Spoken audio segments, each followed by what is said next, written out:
बिस्मिल्लाहिर्रहमानिर्रहीम। जी, आज हम स्टार्ट करने लगे हैं पैथोमा। ठीक है, और पैथोमा का first chapter growth adaptation, cell injury and cell death. जो आज हम टॉपिक कवर करेंगे वो होगा ग्रोथ अडेप्टेशन। ग्रोथ अडेप्टेशन में बेसिकली आगे टर्म्स हैं जैसे हाइपरप्लेजिया है, हाइपरट्रॉफी है, एट्रोफी है, मेटाप्लेजिया, डिस्प्लेजिया। ये इसमें आगे टर्म्स हैं, लेकिन आज जो हम डिस्कस करेंगे वो होगा हाइपरप्लेजिया और हाइपरट्रॉफी एंड एट्रोफी। ठीक है, ये तीन टर्म्स हम आज डिस्कस करेंगे। फर्स्ट ऑफ ऑल हम देखते हैं कि ग्रोथ अडेप्टेशन होती क्या है। ठीक है, growth adaptation basically when some stress come on our body और organ of the body, it will make some new changes. Like stress किसी भी तरह से भी हो सकती है, लाइक हार्मोनल स्ट्रेस हो सकती है, टेम्परेचर स्ट्रेस हो सकती है, या कोई वेट की वजह से स्ट्रेस हो सकती है, इंजरी की वजह से कोई स्ट्रेस हो सकती है। ठीक है, हमारी बॉडी पर या बॉडी के किसी भी ऑर्गन पर आती है। मसलन अगर कोई ठंडे इलाके में रह रहा है, ठीक है, तो वो जो कोल्ड टेम्परेचर है वो क्या है, स्ट्रेस है हमारी बॉडी पे। ठीक है, इसके अलावा अगर कोई हार्मोनल स्ट्रेस आ रही है, ठीक है, और उसके अलावा अगर एक वेट लिफ्टर वेट उठा रहा है तो वो जो वेट है वो भी उस पर क्या है, स्ट्रेस है हमारी बॉडी पे। वो जो बॉडी के मसल हैं उन पर वो वेट क्या है, स्ट्रेस है। ठीक है, बेसिकली इसकी जो डेफिनेशन है वो ये है कि ऑर्गन इन होम्योस्टेसिस, यानी एक ऑर्गन है या बॉडी है हमारी, ठीक है, वो नॉर्मल कंडीशन में है, लेकिन जब भी हम उस पर कोई स्ट्रेस डालते हैं तो उसके साइज में या कोई ना कोई तब्दीली आती है। वो इंक्रीज हो सकता है, डिक्रीज हो सकता है, ठीक है, उस स्ट्रेस की वजह से। तो organ in homeostasis with the physiological stress placed on it, an increase or decrease or change in stress on organ can result in growth adaptation। ठीक है, अब हम इसे एक एग्जांपल कर लेते हैं। ठीक है, कि बेसिकली अडेप्टेशन होती क्या है। मसलन एक मसलन हम जब एक्सरसाइज करते हैं, एक्सरसाइज से क्या है, एक्सरसाइज क्या है, वो क्या करेगी, हमारी हार्ट बीट इंक्रीज कर देगी। जो एक्सरसाइज क्या है, एक्सरसाइज स्ट्रेस है, उसकी वजह से जो चेंज आ रही है वो है हार्ट बीट की इंक्रीज होना। हार्ट बीट का इंक्रीज होना उसका क्या है, चेंज है। तो अगर एक पर्सन मुसलसल एक्सरसाइज करता रहता है, ठीक है, रेगुलर एक्सरसाइज कर रहा है, तो वो क्या है, उस बार बार बॉडी पे स्ट्रेस डाल रहा है। वो बार बार जो स्ट्रेस बॉडी पे जा रही है उसकी वजह से वो हार्ट बीट क्या है, बार बार इंक्रीज हो रही है। तो उसकी वजह से क्या है कि हार्ट उस चीज़ को क्या है, अडेप्ट कर लेगा। तो वो हार्ट की क्या होगी, अडेप्टेशन होगी। अब हम इसी तरह देखते हैं, ये स्ट्रेस है, ठीक है, ये स्ट्रेस ने क्या किया, चेंजेस प्रोड्यूस की, किसमें, हमारी बॉडी में या बॉडी के किसी भी ऑर्गन में।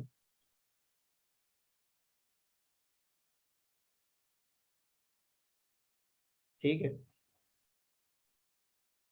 इन चेंजेस से क्या होगा कि बॉडी विल अंडरगो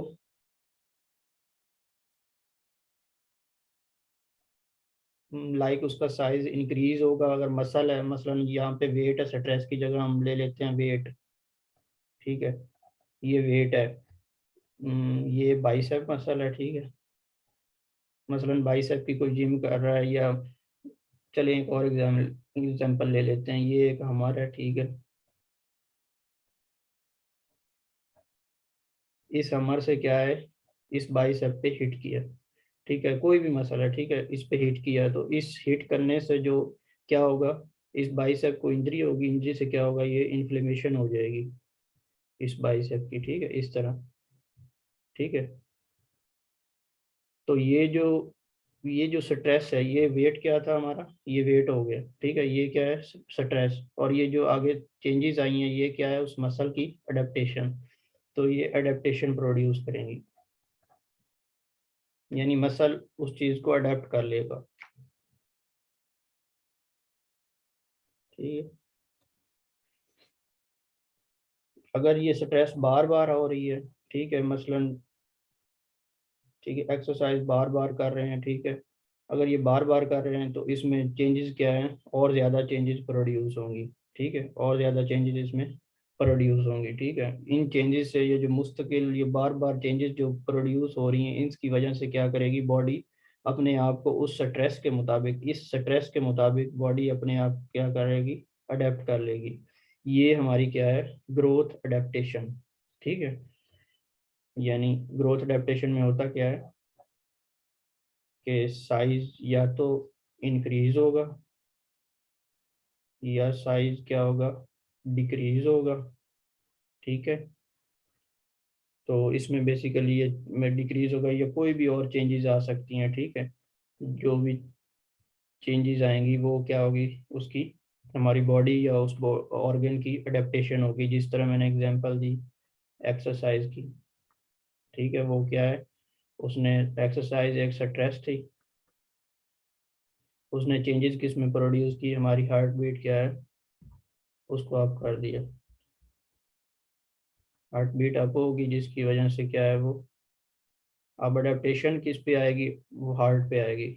अगर ये स्ट्रेस बार बार आ रही है, ठीक है, बार बार रेगुलर एक्सरसाइज हो रही है, बार बार ये स्ट्रेस आ रही है, फिर हार्ट पे क्या होगी, ये हार्ट इस चीज़ को, स्ट्रेस को क्या कर लेगा, अडेप्ट कर लेगा, ठीक है। इस बात की समझ आ गई आपको, ये है ग्रोथ अडेप्टेशन, ठीक है। यानी कोई भी हम अगर वेट अपने बॉडी के मसल पर डालते हैं तो उससे क्या होता है, उसके साइज में जो इंक्रीज या डिक्रीज होता है वो उसकी क्या है, अडेप्टेशन, और वेट क्या है, स्ट्रेस है, ठीक है। तो ग्रोथ अडेप्टेशन में आगे कुछ टर्म्स हैं वो हम डिस्कस करते हैं, ठीक है। सबसे पहले है हमारे पास हाइपरट्रॉफी।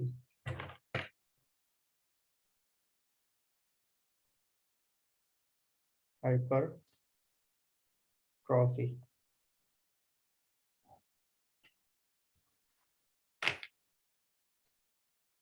हाइपरट्रॉफी का बेसिकली मतलब क्या है, यानी increase in size of cell. Hypertrophy से क्या होता है, साइज में इंक्रीज होता है।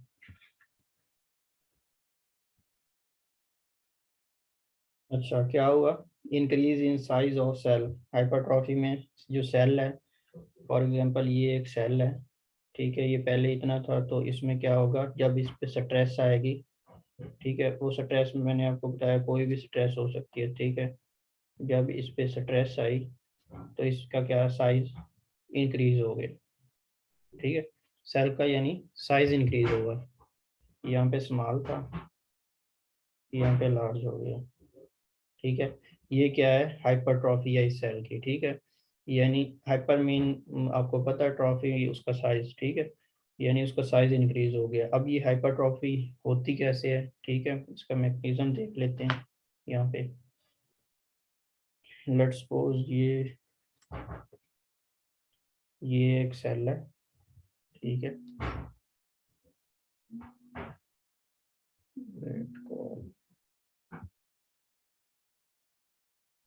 अच्छा जी, हमने क्या कहा था कि ये एक सेल है, ठीक है, ये सेल है,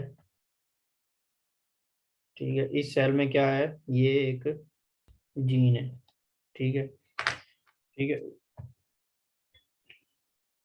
जीन, इस जीन का क्या नाम है, प्रोटीन एक्टिवेटिंग जीन, ठीक है। ये प्रोटीन एक्टिवेटिंग जीन है सेल में, ये क्या है, सेल है, ठीक है। इस सेल में ये प्रोटीन एक्टिवेटिंग जीन है। जब भी कोई भी मसलन हम एक्सरसाइज कर रहे हैं तो एक्सरसाइज करने से क्या है, या वेट लिफ्टर वेट उठा रहा है, ठीक है, वो साथ अपनी न्यूरिशमेंट जो है ना वो भी साथ प्रॉपर ले रहा है, ठीक है, न्यूट्रिशन उसकी प्रॉपर है, ठीक है। एक्सरसाइज वो कर रहा है, वेट उठा रहा है, बार बार स्ट्रेस बॉडी पे डाल रहा है, ठीक है, तो उसकी न्यूट्रिशन भी प्रॉपर है। उसमें क्या होगा, ये जो प्रोटीन एक्टिवेटिंग जीन है ये एक्टिवेट हो जाएगी और ये क्या बनाएगी, न्यू प्रोटीन। लेट्स सपोज ये प्रोटीन है, ये सेल के अंदर ये क्या है, न्यूली सिंथेसाइज्ड प्रोटीन, ठीक है, ठीक है। ये प्रोटीन फिर आगे किस चीज में कन्वर्ट हो जाएंगे, ऑर्गेनेलिज बनाएंगे इस तरह, ठीक है, ये जस्ट समझाने के लिए सिंपल डायग्राम है। ठीक है, ये क्या है, ऑर्गेनेलीज। ठीक है, अब इसी तरह अगर वो स्ट्रेस बढ़ाता जा रहा है, स्ट्रेस रेगुलरली वो वेट लिफ्टिंग कर रहा है, ठीक है, उसकी न्यूट्रिशन भी प्रॉपर रेगुलरली आ रही है, ठीक है, क्या है, स्ट्रेस भी हो रही है और न्यूट्रिशन भी है। ठीक है, न्यूट्रिशन भी और स्ट्रेस भी आ रही है, तो ये रेगुलरली क्या है, ये एक्टिवेट होते जाएंगे, ये जीन्स जो है ना एक्टिवेट होते जाएंगे और ये ज़्यादा से ज़्यादा प्रोटीन बनाएंगे, ज़्यादा प्रोटीन बनेंगे तो ज़्यादा ऑर्गेनेलिज बनेंगी, ज़्यादा ऑर्गेनेलिज बनेंगी तो क्या है, सेल का जो साइज़ है वो क्या हो जाएगा, इंक्रीज हो जाएगा, क्योंकि उसमें ऑर्गेनेलिज ज़्यादा बन रही हैं, किससे, प्रोटीन से। प्रोटीन किससे एक्टिवेट हो रहा है, प्रोटीन एक्टिवेटिंग जीन से। ठीक है, वो एक्टिवेट क्यों हुआ, क्योंकि स्ट्रेस भी कंटिन्यूसली आ रही है और न्यूट्रिशन भी उसकी प्रॉपर है। ठीक है, सेल का जो साइज है वो इंक्रीज हो जाएगा, साइज ऑफ सेल इंक्रीजेस। ठीक है, ये होगी हाइपरट्रॉफी। ये मैंने बता दिया ये किस तरह सेल का साइज इंक्रीज होता है। ठीक है, अब इसमें हमारे कुछ परमानेंट मसल्स हैं, जिस परमानेंट टिश्यूज हैं, ठीक है, उनमें सिर्फ हाइपरट्रॉफी होती है, ये एज एग्जांपल आप याद रखें। ठीक है, ठीक है, परमानेंट, ठीक है, टिश्यू, परमानेंट टिश्यू कौन से हैं हमारे पास, जैसे कि हमारे पास कार्डियक मसल है, उसके बाद क्या है, स्केलेटल मसल,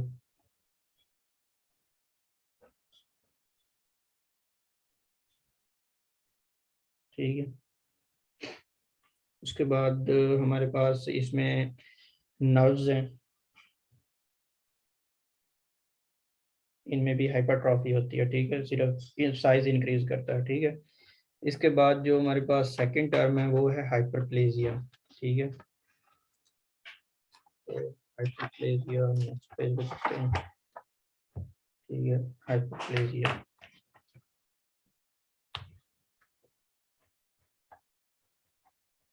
हाइपरप्लेजिया।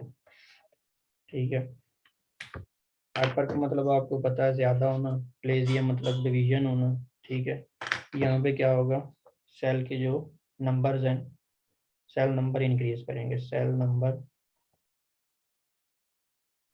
इंक्रीज। ठीक है, यहाँ पे क्या होगा, सेल के नंबर इंक्रीज होंगे। ठीक है, यहाँ पे हाइपरप्लेजिया में सेल नंबर इंक्रीज होंगे। ठीक है, ये इसकी अगर हम प्रॉपर डेफिनेशन देखेंगे, hyperplasia is a condition in which there is a production of new cell from the stem cell, यानी स्टेम सेल से सेल के और स्टेम सेल से और ज़्यादा सेल बनेंगे। ठीक है, अगर हाइपरप्लेजिया की मैं आपको एग्जांपल बताता हूँ, फर्स्ट ऑफ ऑल हम नॉर्मल देख लेते हैं। ठीक है, ये फॉर एग्जांपल ये यूट्रस है। ठीक है, ये यूट्रस है और यूट्रस में आपको पता है गर्ल्स में क्या होता है कि वुमेन में ये एंडोमेट्रियल लाइनिंग है। ठीक है, ये मेंसिस का मैकेनिज्म है। ठीक है, ये फर्स्ट नॉर्मल देख रहे हैं। ठीक है, ये क्या है, एंडोमेट्रियल लाइनिंग, लाइनिंग किसकी है, ठीक है, एंडोमेट्रियल लाइनिंग। ठीक है, एंडोमेट्रियल लाइनिंग की क्या होगी आगे, ये एंडोमेट्रियल लाइनिंग किसकी है, यूट्रस की। ठीक है, ये यूट्रस की एंडोमेट्रियल लाइनिंग है, ये नॉर्मल है। ठीक है, यानी 28 डेज का साइकिल होता है, तो ये नॉर्मल है। इसको क्या मिल रहा है, एस्ट्रोजन हार्मोन। ठीक है, इसे नॉर्मली एस्ट्रोजन हार्मोन मिल रहा है। ठीक है, तो इससे क्या है, ये क्या है, ये पहले एक सेल था, ये फिर दूसरा, तीसरा, चौथा, इस तरह ये सेल न्यू सेल बनते गए, यानी इसमें सेल के जो नंबर है ना वो इंक्रीज हो रहे हैं। सेल नंबर, एक सेल था, दूसरा, तीसरा, इस तरह ये सेल ज्यादा हो रहे हैं। ठीक है, इसमें साइज नहीं इंक्रीज हो रहा, सिर्फ सेल ज्यादा हो रहे हैं। ये क्या है हमारे पास, हाइपरप्लेजिया की ये एक एग्जांपल है। ठीक है, अगर हम इसको देखें इस तरह, नॉर्मली ये क्या होता है, जब 28 डेज का वो साइकिल खत्म होता है तो क्या होता है, ये ये हाइपरप्लेजिक जो सेल हैं, इनमें हाइपरप्लेजिया हुआ, इस तरह ये फर्स्ट लेयर बनी, सेकंड लेयर, ठीक है, सेकंड लेयर बनी। अगर किसी भी वजह से ये एस्ट्रोजन हार्मोन या 28 डेज का जब साइकिल खत्म हो जाता है तो ये एस्ट्रोजन हार्मोन क्या होगा, डिक्रीज हो गया, ठीक है, डिक्रीज हो गया, यानी इसका एक्सपोजर जो है वो कम हो गया। तो क्या होगी कि ये जो एंडोमेट्रियल वॉल है, ये जो सेल की हाइपरप्लेजिया हुआ था, ये जो सेल हैं इनकी क्या हो जाएगी, इस तरह ना, ये शेडिंग हो जाएगी, इस तरह ये शेड कर जाएंगे नीचे, ठीक है, इसी को हम मेंसेस कहते हैं, ठीक है। अब हम इसकी पैथोलॉजिकल कंडीशन देख लेते हैं। फॉर एग्जांपल ये यूट्रस, ठीक है, ये हाइपरप्लेजिया हुआ था, एक सेल से काफ़ी ज़्यादा सेल बन रहे थे, ठीक है, ठीक है, ये सेकंड लेयर इसकी। अगर किसी वजह से कोई पैथोलॉजी है, कोई बीमारी है जिसकी वजह से एस्ट्रोजन लेवल क्या होगा, अप हो गया, एस्ट्रोजन एक्सपोजर क्या है, अप हो गया, तो क्या होगा कि ये सेल जो है, ये दो लेयर्स बनी थी, तो ये ज़्यादा प्रोलिफरेट होना शुरू कर देंगे, ये थर्ड लेयर आ जाएगी, ठीक है। अब ये नॉर्मल कंडीशन नहीं है, ये डिजीज़ है, ठीक है, ये सेल क्या है, ये अप होना शुरू, प्रोलिफरेशन इनकी अप हो गई है, ठीक है। अब इस कंडीशन को, ये जो स्ट्रेस चेंज करने से क्या हुआ है कि एबनॉर्मल ग्रोथ हो रही है, अब स्ट्रेस चेंज करने से ये क्या है, एबनॉर्मल ग्रोथ हो रही है सेल की, ये इस एबनॉर्मल ग्रोथ को हम क्या कहते हैं, डिस्प्लेजिया। ये सेल की लेयर चेंज हो जाए तो उसे हम मेटाप्लेजिया भी कहते हैं, ठीक है। ये नॉर्मल ग्रोथ से ये इसकी क्या है, लेयर चेंज होगी, तो ये और ज़्यादा प्रोलिफरेट होते जाएंगे और ये क्या काज कर देंगे। फर्स्ट ऑफ ऑल इन्होंने डिस्प्लेजिया किया, डिस्प्लेजिया मीन्स डिस्प्लेजिया हुआ, तो डिस्प्लेजिया फर्दर अगर ये और ज़्यादा पर प्रोलिफरेशन होती है तो ये कैंसर में कन्वर्ट हो जाएगा, ठीक है। तो ये इसकी पैथोलॉजी है, ठीक है। ये हाइपरप्लेजिया, ये था हाइपरप्लेजिया, एक सेल से न्यू सेल बने और ये आगे प्रोलिफरेशन हुई, यहाँ पे एस्ट्रोजन हार्मोन की कमी हुई और ये क्या, इनकी सेल्स की एंडोमेट्रियल शेडिंग हो गई, ठीक है। एंडोमेट्रियल शेडिंग, अगर एस्ट्रोजन हार्मोन ज़्यादा हो रहा है तो क्या हो रहा है, न्यू, तो हाइपर प्रोलिफरेशन हुई, हाइपर प्रोलिफरेशन से पहले डिस्प्लेजिया हुआ, फिर कैंसर हुआ, ठीक है। ये था जी हमारे पास हाइपरप्लेजिया। इसमें एक और एग्जांपल है, ये ये हमारे पास ब्लेडर है, ठीक है, इस, ठीक है, ब्लेडर की बिल्कुल बैक साइड पे क्या होता है हमारे पास,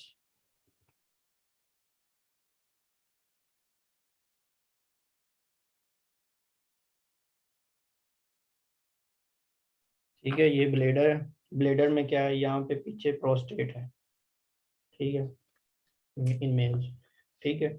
ये प्रोस्टेट की क्या है, ये प्रोस्टेट में पहले एक सेल था, इससे क्या हुआ, नए सेल बने, ये सेल की प्रोलिफरेशन होगी, ये प्रोस्टेटिक, इसे हम क्या कहते हैं, बीपीएच, ठीक है। ये क्या है, सेल की प्रोलिफरेशन होगी, इसे हम कहते हैं बिनाइन प्रोस्टेटिक हाइपरप्लेजिया, ठीक है, बीपीएच, इस कंडीशन को हम बीपीएच कहते हैं, ये हाइपरप्लेजिया की एक एग्जांपल है, ठीक है। ये क्या है, प्रोस्टेट, ठीक है, ये इसमें क्या हुई, हाइपरप्लेजिया हुई, हाइपरप्लेजिया और फिर अब नॉर्मल सेल ग्रोथ हुई, तो और ये बिनाइन हाइपरप्लेजिया हो गया इसका, बिनाइन प्रोस्टेटिक हाइपरप्लेजिया, ठीक है। ये हमारे पास हाइपरट्रॉफी और हाइपरप्लेजिया दोनों टॉपिक हो गए, ठीक है। इसके बाद जो हमारे पास टॉपिक है वो है एट्रोफी, ठीक है,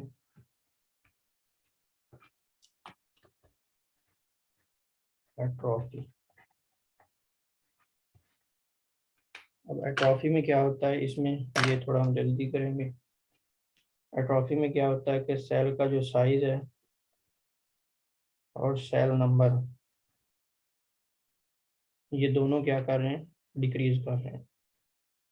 डिक्रीज किस तरह हो रहे हैं, मसलन आपको मैंने बताया था कि हार्मोनल स्ट्रेस हो या टेम्परेचर स्ट्रेस हो या वेट की कोई भी स्ट्रेस है, स्ट्रेस की कोई भी टाइप है, अगर वो कम हो रही है या उसकी न्यूट्रिशन कम हो रही है या ब्लड सप्लाई कहीं पे स्टॉप हो गई है उस मसल में, तो उससे क्या होगा, वो सेल का साइज क्या होगा, डिक्रीज करेगा। वो डिक्रीज उसमें इस तरह होगा कि सेल के नंबर भी डिक्रीज होंगे और सेल का साइज भी डिक्रीज होगा। ठीक है, तो बेसिकली ये इसमें अगर हम प्रॉपर डेफिनेशन देखें तो इसमें है जी, decrease in stress due to the decrease in hormonal stimulation और डिसयूज और डिक्रीज इन न्यूट्रिएंट्स और ब्लड सप्लाई, ये क्या करती हैं, डिक्रीज कर देती हैं ऑर्गन का साइज। ठीक है, इसी को हम क्या कहते हैं, एट्रोफी कहते हैं। ठीक है, अब जिस तरह ये मैंने पहले डिस्कस किया था जहाँ पे प्रोटीन्स बनी थी, ठीक है, अब अगर वही सेल है, ठीक है, सेल में आपको पता है जब न्यूट्रिशन सप्लाई कम हो जाएगी तो ये जो फैगोसाइट्स हैं, ये ऑर्गेनेलिज बनी थी। ठीक है, ठीक है, प्रोटीन था, ठीक है, प्रोटीन से ये ऑर्गेनेलिज बनी थी। तो ये जो फैगोसाइट्स हैं, अगर न्यूट्रिशन कम हो गई है, क्या है, डिक्रीज हो गई है या ब्लड स्टॉप हो गया उस सेल को, ठीक है, न्यूट्रिशन नहीं आ रही या स्ट्रेस कम हो गई है, ठीक है, ब्लड स्टॉप हो गया, स्ट्रेस कम हो गई, ठीक है, इससे क्या होगा कि ये जो फैगोसाइट है क्या करेंगे, इसको इनगल्फ कर लेंगे, इस तरह, इस तरह इनको इनगल्फ करना शुरू कर देंगे, क्योंकि सेल ने सरवाइव करना है, तो सेल अपने सर्वाइवल के लिए इसके अंदर जो प्रोटीन होगी या ऑर्गेनेलिस होंगी उनको क्या होंगे, उनको इनगल्फ कर लेंगे अपने सर्वाइवल के लिए। ठीक है, वो जो एनर्जी है वो ये सेल अपने सर्वाइवल के लिए यूज़ करेंगे। जब इन प्रोटीन ही नहीं बचेगा तो सेल क्या है, ऑटोमेटिकली डेड हो जाएगा, अपोप्टोसिस हो जाएगी सेल की। ठीक है, डेथ हो जाएगी सेल की, जब इसके पास वो सर्वाइवल के लिए कुछ बचा ही नहीं होगा तो इसकी क्या होगी, अपोप्टोसिस हो जाएगी सेल की। ठीक है, ये क्या था, सेल था। ठीक है, इसके बाद इसमें इसकी साइज जो है इसका डिक्रीज कैसे होता है, ये हमारे पास एक यूबीक्यूटिन प्रोटियोसोम सिस्टम है, यूबीक्यूटिन। ठीक है, ये फॉर एग्जांपल ये एक क्या है, प्रोटीन है, ये वाला कोई भी प्रोटीन है, ठीक है, इसने क्या है, डिग्रेड होना है, क्योंकि सप्लाई, न्यूट्रिशन सप्लाई कम हो गई है। इसके ऊपर एक टैग होता है, एक स्टैंप होता है, जिसे हम क्या कहते हैं, यूबीक्यूटिन, यूबी क्यूटिन। ठीक है, इसे यूबिक्यूटिन और ये प्रोटीन। अब इन पे ना प्रोटियोसोम वो एक एंजाइम होता है जो एक्ट करता है। फॉर एग्जांपल हम जस्ट एग्जांपल के लिए हम समझने के लिए डायग्राम ड्रा कर लेते हैं। ठीक है, ये इसमें प्रोटियोसोम में गए, प्रोटियोसोम ने क्या किया, ठीक है, इसको सेपरेट कर दिया, ये प्रोटीन सेपरेट हो गया, ये यूबिक्यूटिन क्या हो गया, यूबिक्यूटिन भी सेपरेट हो गया, इन दोनों की सेपरेशन करवा दी, ये प्रोटीन बच गया। प्रोटीन फिर आगे इस पे वो हाइड्रोलिटिक एंजाइम एक्ट होगा, क्या होगा, ये अमाइनो एसिड में चेंज हो जाएंगी। ठीक है, अमाइनो एसिड ये क्या होगा, ये सेल के सर्वाइवल के लिए हैज एनर्जी वो इस्तेमाल हो जाएगा, सर्वाइवल। ठीक है, और ये वापसी चली जाएंगी, फिर दोबारा नए प्रोटीन पे अटैच हो गए, फिर इसी तरह सेपरेशन। इनका मेन क्या काम क्या है, ये बेसिकली क्या करते हैं, प्रोटीन को यहाँ लाते हैं और उनकी यहाँ पे सेपरेशन होती है और ये फिर आगे अमाइनो एसिड में कन्वर्जन होती है और वो उसकी एनर्जी, सेल की एनर्जी यूज हो जाती है। ये था यूबिक्यूटिन प्रोटियोसोम सिस्टम। ठीक है, अब इसी को हम क्या करते हैं, हम बुक से स्टडी करते हैं। ठीक है, एक बार मैं रिपीट कर देता हूँ सारा। ठीक है, ये हमारे पास था ग्रोथ अडेप्टेशन। ठीक है, स्ट्रेस साइज, स्ट्रेस मैंने आपको बताया, वेट या हार्मोनल स्ट्रेस या टेम्परेचर स्ट्रेस, उससे क्या होगा, ये यहाँ पे मसल का जो साइज है वो इंक्रीज हुआ, इसे हम हाइपरट्रॉफी कहेंगे। स्ट्रेस ने क्या चेंज प्रोड्यूस किया बॉडी में और उस चेंज से क्या, अगर वो चेंज रेगुलरली हो रहा है तो क्या होगा, अडेप्टेशन हुई। अडेप्टेशन, उस वो स्ट्रेस का हमारी बॉडी ने उस स्ट्रेस को अडेप्ट कर लिया, यानी साइज इंक्रीज या डिक्रीज जो भी होगा तो उसकी क्या होगी, हमारी बॉडी की अडेप्टेशन होगी। ठीक है, ये एक्सरसाइज की आपको एग्जांपल दी थी। ठीक है, इससे हार्ट बीट इंक्रीज हुई, जिससे वो हार्ट ने क्या स्ट्रेस को एक्सरसाइज क्या अडेप्ट कर लिया। उसके बाद हाइपरट्रॉफी हुई थी। ठीक है, हाइपरट्रॉफी में सेल का साइज इंक्रीज हुआ। साइज कैसे इंक्रीज हुआ था, ये जीन थी सेल में जो प्रोटीन एक्टिवेटिंग जीन, इसने एक्टिव जीन एक्टिवेट हुई जिसने प्रोटीन बनाया, प्रोटीन से ऑर्गेनेलिज बनी और ऑर्गेनेलिज इस तरह ये ज़्यादा से ज़्यादा प्रोटीन जीन एक्टिवेट हुई और उन्होंने ज़्यादा प्रोटीन बनाया क्योंकि न्यूट्रिशन सप्लाई भी ठीक थी और स्ट्रेस भी ज़्यादा था, तो जिसकी वजह से न्यू ऑर्गेनेलिज बनी और न्यू ऑर्गेनेलिज बनने से क्या है, सेल का जो साइज़ है वो इंक्रीज हो गया। ठीक है, एग्जाम्पल में ये याद रखिएगा, ये इसकी जो परमानेंट टिश्यू है ये इसका एग्जाम्पल है। परमानेंट टिश्यू में हमारे पास कार्डियक मसल हैं, वो उसमें सिर्फ हाइपरट्रॉफी होती है, हाइपरप्लेजिया नहीं होता। ठीक है, ये स्केलेटन मसल है। ठीक है, और ये नर्व्स हैं। अच्छा, इसमें यहाँ पे मैं एक और आपको बात बता दूं कि हाइपरट्रॉफी और हाइपरप्लेजिया इकट्ठे कब होते हैं, किस कंडीशन में होते हैं? During pregnancy. ये यूट्रस है। ठीक है, ये यूट्रस है ड्यूरिंग प्रेगनेंसी। ये जो यूट्रस के स्मूथ मसल होते हैं यहाँ पे इनका सेल साइज भी इंक्रीज करता है और सेल नंबर भी इंक्रीज करते हैं। इस तरह ये इसका सेल साइज भी इंक्रीज कर रहा है और सेल नंबर भी इंक्रीज कर रहे हैं किसके, यूट्रस के स्मूथ मसल, इस तरह।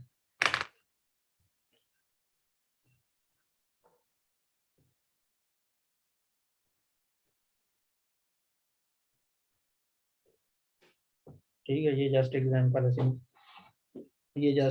है, सिंपल डायग्राम।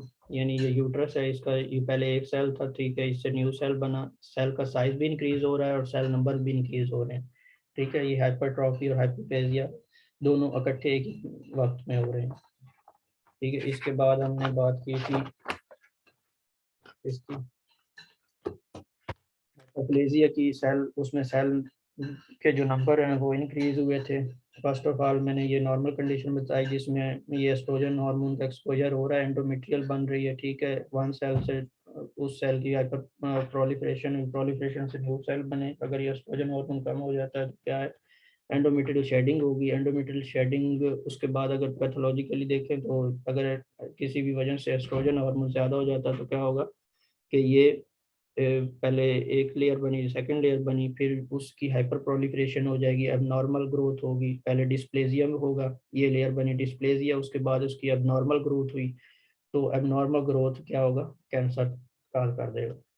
ठीक है, उसके बाद बीपीएच, बिनाइन प्रोस्टेटिक हाइपरप्लेजिया, जिसमें वो प्रोस्टेट की हाइपरप्लेजिया होती है। ठीक है, अब नॉर्मल ग्रोथ होती है। उसके बाद एट्रोफी है, जिसमें सेल का साइज और सेल नंबर दोनों डिक्रीज करते हैं। ठीक है, ये पहले आपको मैंने बता दिया, न्यूट्रिशन अगर कम हो गई या ब्लड सप्लाई स्टॉप हो गई, स्ट्रेस कम होगी, उससे क्या होगा, ये जो सेल के फेगोसाइट्स हैं ये क्या इनगल्फ कर लेंगे इन प्रोटीन्स को और ऑर्गेनेलिज को, जिससे क्या होगा, सेल का जो साइज है वो डिक्रीज हो जाएगा और इवेंचुअली क्या होगा, ये सेल डेथ हो जाएगी। ठीक है,